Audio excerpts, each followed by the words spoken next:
dibentuk daripada 7 buah kampung kecil. Kawasan dengan keluasan 90 hektar itu bersempadan dengan Jalan Raja Muda Abdul Aziz di sebelah utara, Jalan Dang Wangi di selatan, Jalan Tuanku Abdul Rahman di barat dan di sebelah timurnya adalah Sungai Kelang. Biarpun Kampung Baru mencecah usia 100 tahun lebih, malah penduduknya masih mengekalkan identiti tersendiri dengan binaan dan kedudukan rumah yang biasa dilihat di kampung serta terdapat rumah-rumah yang masih berdiri teguh dengan ciri-ciri tradisional. Sebut pasal Kampung Baru, pastinya terlintas di fikiran kita mengenai pelbagai makanan yang dijual di sini.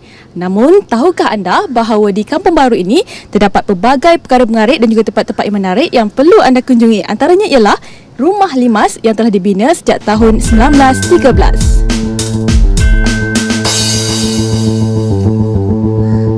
Untuk maklumat anda, Rumah Limas ini antara 8 buah rumah tradisional Melayu yang menjadi tumpuan pelancong di Kampung Baru. Berinspirasikan daripada gaya Melayu kolonial, Rumah Limas tetap menarik dan dijaga rapi dengan mengekalkan kesenian warisan binaannya.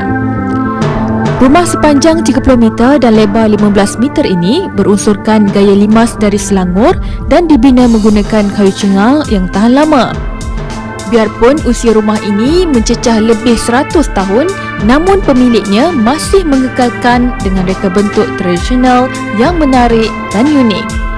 Setelah puas meneliti keunikan Rumah Limas, saya ke lokasi kedua iaitu di Kelab Sultan Sulaiman yang terletak di Jalan Story, Kampung Baru, iaitu di dalam kawasan perumahan orang Melayu di pinggir ibu kota Kuala Lumpur. Dengan keluasan lantai bangunan seluas 26,000 kaki persegi dan kawasan padangnya sahaja seluas 2,5 ekar. Sebenarnya Kelab Sultan Sulaiman ni ditubuhkan dalam tahun 1900 lagi, di mana rumah pertama Kelab Sultan Sulaiman dibina dalam 1901 dan sehingga 1930 lah. 1930 rumah yang pertama tu terbakar. Jadi orang-orang Kampung Baru mengambil inisiatif untuk mendirikan rumah yang kedua di dalam tahun 1931. Sehinggalah dalam tahun 1950 macam tu rumah ni makin lama makin tak orang kata apa, tak ada yang mendapat sambutan lah. Jadi dibiarkan sehingga tahun 1970-an. Daripada situlah Menteri Besar Selangor yang pertama, Datuk Harun, mengambil inisiatif pula untuk membina satu lagi rumah Kelab Sultan Sulaiman yang baru, di mana terbinanya rumah Kelab Sultan Sulaiman yang ada sekarang ni daripada 1969.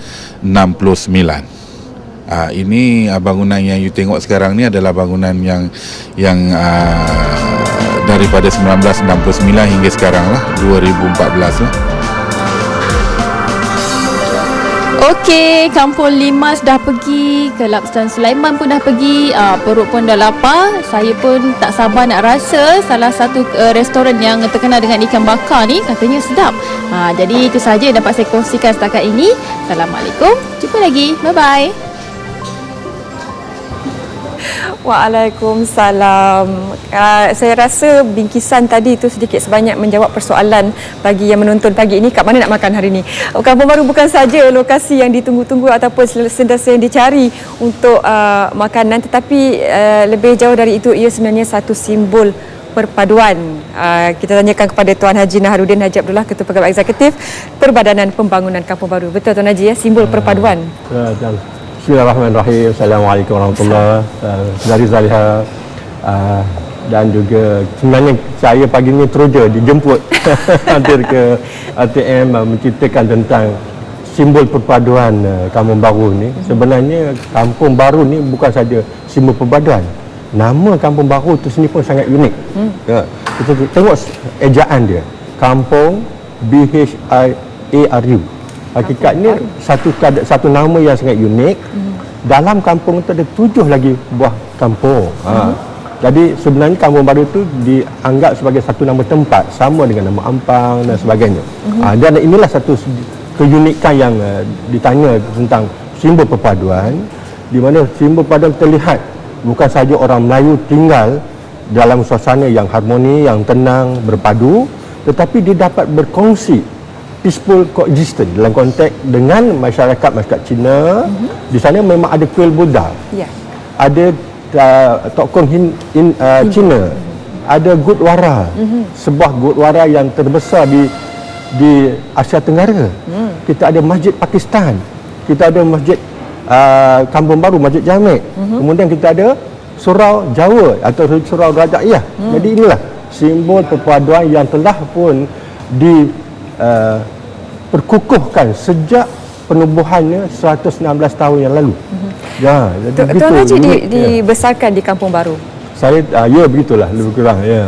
Dari awal 70-an Ya, saya. Tuan Haji, apa perubahan yang Tuan Haji nampak paling ketara sekali dari yang tahun 70 lebih itu sampailah ke 2014 sekarang? Perubahan tidak banyak dalam konteks pembangunan fizikal, tetapi perubahan dalam konteks hubungan sosial dan juga hubungan kebangsaan dan sehingga satu ketika kalau kita ingat peristiwa 13 Mei Ya. pernah mencetuskan suatu pergeseran konflik yang harus dipelajari oleh kita, bahawa nilai perpaduan itu sangat tinggi dan keamanan negara mesti berteraskan perpaduan.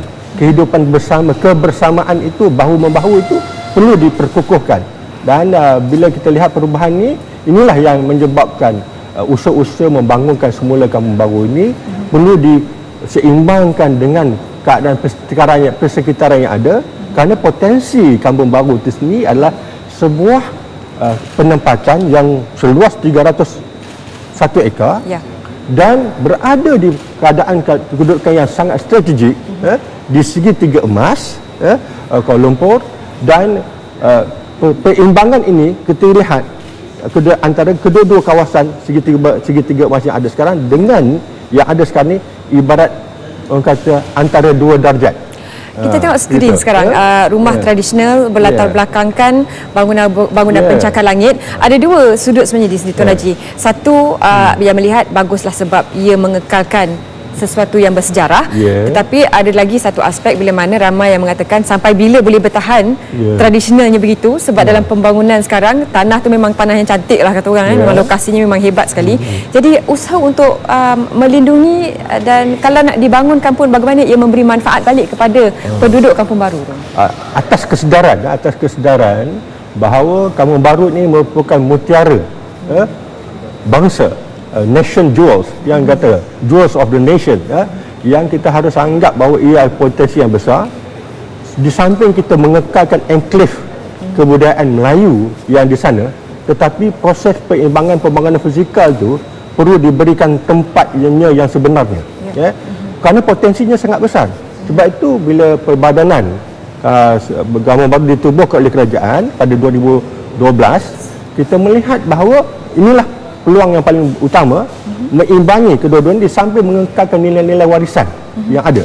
Jadi nilai-nilai warisan itu harus dikekalkan, di samping itu membangunkan tanah yang ada di situ seimbang dan setanding dengan segitiga emas yang lain. Dan sekaligus pembangunan Kampung Baru itu akan memperkasakan segitiga emas itu sendiri. Jadi selain daripada yang ada sekarang, yang ada di sebelah Kampung Baru itu kita lihat, tetapi keunikannya sangat berbeza.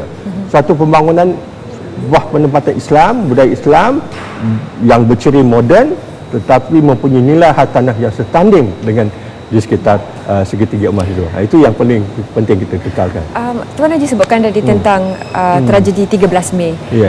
Dan bila Tuan Haji juga berada di Kampung Baru sekitar tahun 70-an, bagaimana kesannya selepas itu dari aspek perpaduan? Kita tidak memang ada ciri-ciri orang kata sedikit orang kata perbezaan pendapat, tetapi dia terus menjadi tempat yang di mana daripada dia merupakan satu kehidupan 24 jam di Kampung Baru ni. Siangnya sangat aktif dengan kegiatan pasar, kegiatan aktif.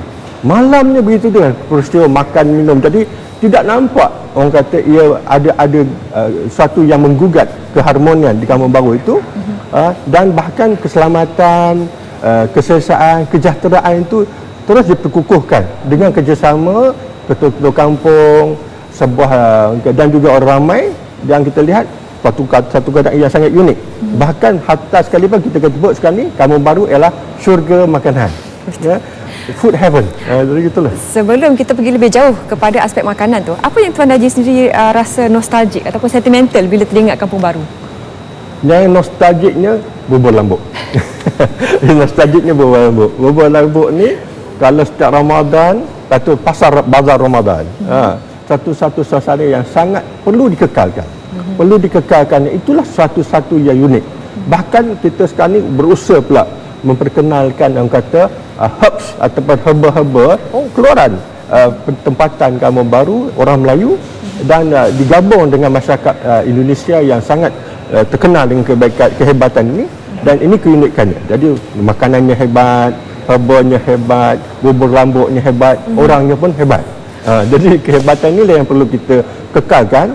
Pada masa sama, pembangunan harus disegerakan. Pembangunannya. Bercakap tentang orang-orang hebat, Tuan Haji, siapa antara nama-nama besar yang membanggakan Malaysia ni yang sebenarnya berkait rapat dengan Kampung Baru? Orang Kampung Baru ni sebenarnya bermula daripada orang istana.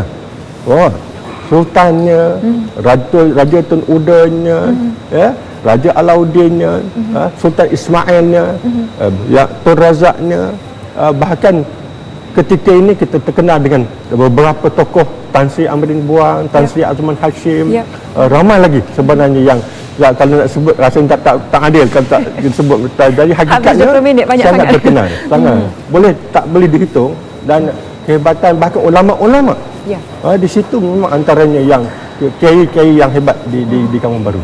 Bila kita nak mengekalkan rumah-rumah lama, berciri-ciri lama, jadi timbul juga soal keselamatan ataupun penyelenggaraan. Kalau di luar negara tu mereka sayangkan identiti lama sebegitu, siap jadi lokasi pengunjung pelancong dari luar negara. Itu juga yang kita mahukan pada Kampung Baru. Itulah sebabnya perbadanan ditubuhkan. Peranan perbadanan kebetulan ialah untuk mengekalkan ciri-ciri heritage warisan ini, dan kita wujudkan satu plan induk. Plan induk pembangunan Kampung Baru yang dipanggil plan induk melangkaui 2020. Jadi kita merencanakan satu program pembangunan semula Kampung Baru ni dalam tempoh 2 tahun, bermula daripada 2015 hingga 2035, dan pada masa yang sama nilai-nilai warisan yang ada pada waktu itu, kita ada dua pilihan. Sama ada membangun bersama dengan pembangunan yang ada menjadi kawasan, orang kata kalau kita pergi ke bandar luar negara tu, ciri-ciri kewarisan tu kekal, atau kita tempatkan semula menjadi taman warisan Kelab Sulaiman. Yang ada kalau kita tengok TV sekitar tadi, kita tengok depan Kelab Sulaiman tu kan. Itu akan ditempatkan jadi bukan pintu masuk bagi menampilkan ciri-ciri imej Kampung Baru sebagai suatu yang sifatnya sangat unik. Dengan keluasan sebegitu besar, Tuan Haji, dia punya sempadan tu sebenarnya daripada mana ke mana Kampung Baru tu? Soalan yang baik tu. Seluas 301 ekar yang diwartakan, dan kita tahu bahawa dia punya keluasan tu lebih 3 kali ganda daripada KLCC. Kita bayangkan begitu. Jadi bermula daripada Jalan Tun Razak. Kalau kita tengok ada Pekeso, bangunan Pekeso di situ, Jalan Tun Razak, kemudian masuk sehingga sampai ke kawasan Jalan Jalan Laut, Raja Laut, kemudian masuk ke Jalan Sultan Ismail, tembus sedikit ke Jalan Dangwangi sedikit, kemudian masuk ke Akleh dan balik ke situ. Jadi keluasannya tu sangat luas, dan kita tahu bahawa 301 ekar berada di tengah-tengah Kuala Lumpur, satu kawasan yang strategik. Apa nilainya? Tentulah nilainya sangat tinggi dalam konteks hartanah, bahkan potensinya sangat besar. Jadi dalam usaha pembangunan dengan peranan berat dipikul perbadanan untuk memberikan kemajuan, tapi juga memastikan identiti warisan tu masih terjaga untuk jangka masa beberapa tahun ke hadapan ni. Apa fokus utamanya? Okey. Fokus utama kita ialah memperkasakan Kampung Baru ini dalam konteks supaya semua faedah pembangunan hartanah di situ mengekalkan kepentingan penduduk atau pemilik tanah yang sedia ada. Okay. Tetapi nilainya yang ada sekarang ni perlu diberikan nilai harga pasaran yang sebenarnya. pembangunannya mesti bercirikan Melayu dan Islam. Ya. Walaupun bangunannya tinggi, lebih 40 tingkat, tetapi sifat-sifat Melayu dan Islam tu dari segi architecture-nya perlu dikekalkan. Itu satu. Kemudian pembangunan semula di bawah Plan Induk ini mengekalkan tiga ciri utama. Tiga ciri utama, pertama ialah mengutamakan insaniah, dia panggil manusia itu sendiri. Ya. People city. Jadi satu pembangunan bandaraya bersifat insaniah, mengutamakan manusia. Dan yang mengekalkan alam sekitar yang hijau, ciri-ciri teknologi hijau. Kemudian pada akhir mutamakkannya ialah mesti menghasilkan faedah, profitable. Jadi tak boleh. Jadi peoples, planet and profit. Jadi kalau itu tak diberikan keutamaan, maka kita akan gagal dalam pembangunan semula kampung baru. Jadi itulah yang kita, dan alhamdulillah sokongan yang kita terima sangat besar daripada Bila kita lihatkan ilustrasi ataupun plan yang dirancang untuk pembangunan bangunan moden-moden cantik-cantik, ada tak mungkin ada yang macam bising sikit, macam alah dah tak ada depan kampung dah lepas ni? Ada. Benda tu tetap ada, kerana kita tidak boleh memenuhi kehendak semua orang. Tetapi alhamdulillah kebanyakan, maknanya segi pemilik pewaris yang kita temui, yang kita mengadakan program TUPA turun padang, dan pendekatan engagement yang kita buat itu, akhirnya kita melihat mereka yang hadir itu 88% menyatakan sokongan bahawa pembangunan kampung baru adalah merupakan pembangunan yang berdaya maju, berdaya saing, dan boleh diterima, dan